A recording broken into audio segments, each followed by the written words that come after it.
শুভ সকাল বন্ধুরা, দেখুন সকাল সকাল কিভাবে গাছগুলো সতেজ হয়ে গেছে। রোদের তাপে একদম শুকনো হয়ে লটোপটো হয়ে গিয়েছিল। কালকে হালকা ধরনের বৃষ্টি হওয়ার ফলে গাছগুলো আবার সতেজ হয়ে ফুল এবং ছোট ছোট ফল দেখা দিচ্ছে। দেখুন কাঁকরোল গাছ, এই যে ঝাঁক দিয়ে মাচাতে তোলা হয়েছে।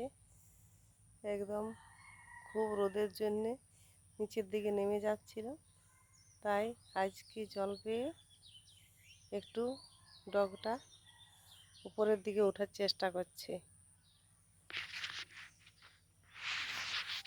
আপনাদের যদি কাঁকরোল গাছ সম্বন্ধে ভালো লেগে থাকে চ্যানেলটাকে ফলো করবেন।